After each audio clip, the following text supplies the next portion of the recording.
Welcome to the first in a new series of product training courses designed to empower you with the knowledge to properly represent our product line. My name is John Albrecht, fellow distributor for Trilogy International, and of course we are joined today by the mastermind behind our incredible pet products, Dr. Jane Bicks. So how are you today, Dr. Jane?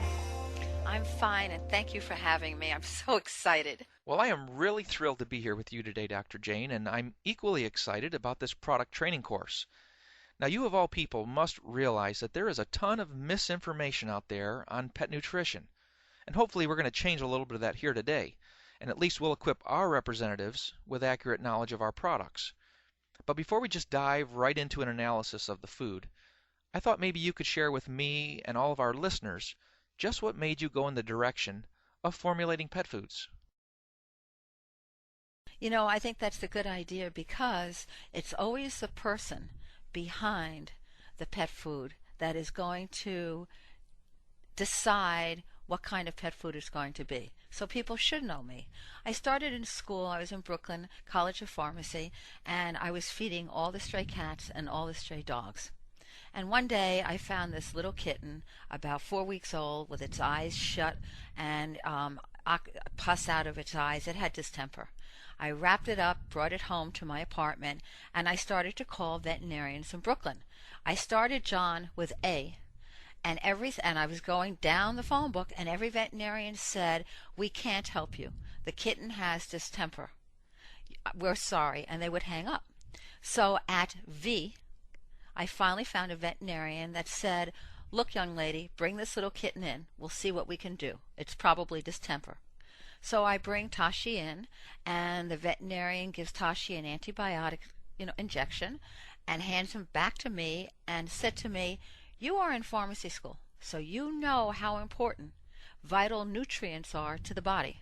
I want you to concoct whatever you do. You know everything they need, and you give it to Tashi every single day. And because antibiotics will not do any good if there's not an immune system that's working. If he's alive tomorrow, bring him back." Well, I did this, John, day after day after day, and I want you to know Tashi got better. And finally, Tashi was all better.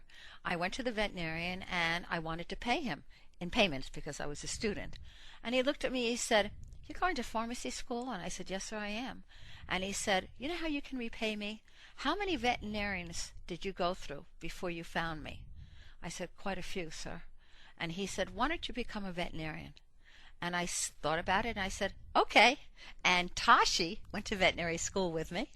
And after I graduated with honors, Tashi came back, and I was a veterinarian, and Tashi was a veterinarian's cat.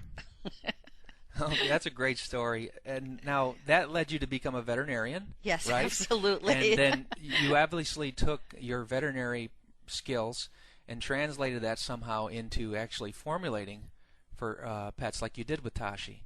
Well, what had happened, John, was I was practicing, and and there was something wrong because I would see that average dog, 7 years old, 8 years old. Everybody that's listening to this can relate. Or the cat, 5 years old. Not a lot of fun, not a lot of play, certainly a lot of love.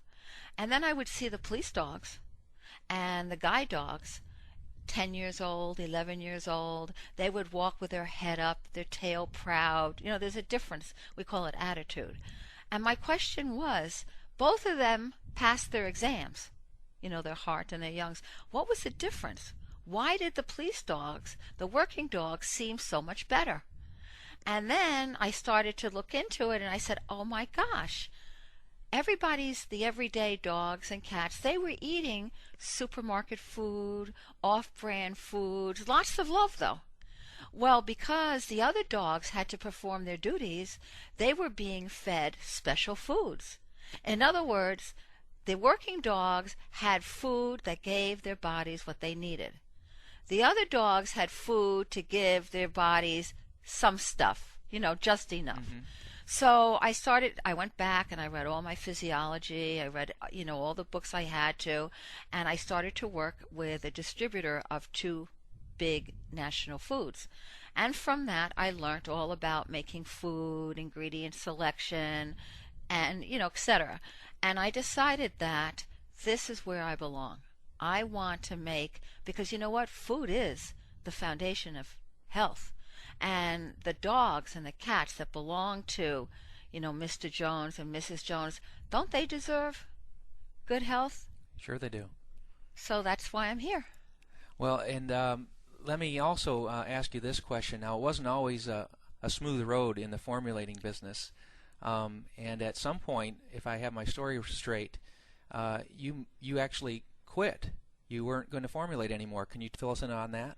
Well, I've seen the distribution of pet products, including foods, for many years. And they go from the manufacturer to a distributor, maybe to another distributor, maybe to a few warehouses, then to maybe a pet store where everything just sits on the shelf. And I never wanted my products to go that way. They were too good. And I was afraid also, to be honest with you, John, when they weren't, when they left the manufacturer, what was happening? What was happening, in the trailers, what was happening on the shelves. So I went to QVC, where I was on Dr. Jane for about 5 years, I think. And then I went to Home Shopping.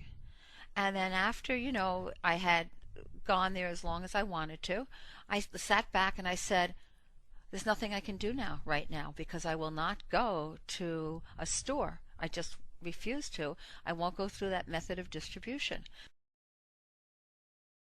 So I had just written, I believe it was my third book, which was my dog book. And I had a woman that was working for me that's here now at Trilogy, and she said to me, "You have to go down to this pet expo, and you have to sign copies of your book." I said, "I don't want to go." And she made me go. This is true. It was a small expo. I was, you fly all over when you write a book, and this was the last thing I needed to do. I went. So I'm waiting for the expo at the end, and two people walk up to me, Dennis and Carol Berardi, and they ask me, I have a lot of my products behind me, and they said, where do you buy them from? I said, I don't. I formulate them. You do? Are you a chemist? I said, no, I'm a veterinarian. You're a veterinarian too? And I said, yes, I guess it's my pharmacy background and my veterinary background. Yes, and I write books. That's mine too. And so they said, listen, we have a business, and it's a home-based business. Would you want to work with us? And I had never heard of this before, and I said to myself, no. And I said, I don't think so. Another time, another day. And Dennis and Carol said, look. I tell you what, we know that, you might be weary. You've never heard of a business like this. Why don't you just come? Let's talk. And I'm going to put together a list, Dennis said, of what I would want someone like you to do for our company. And if you don't mind, you put a list of what you would expect. Just one meeting. If it works, it works. So I went to that one meeting, and I had my list, and we sat down, and, we exchanged pleasantries. Nice people. And Dennis said, this is what we would want of you. And he gives me the list. And I give him my list. John, they were almost the same. Wow. I mean, of course, one said work at home, and of course mine said work at home. But this was the best part. I said, no one ever changes my formulas. And his said, we would never change your formulas. And that was important to me. And Dennis said I was in charge of quality control, because you can make a product, but then you want to make sure that it stays the quality it was. So I started to work for Trilogy, and I don't know, 6 years, 7 years. It's been very good, and they've lived up to every part of their bargain.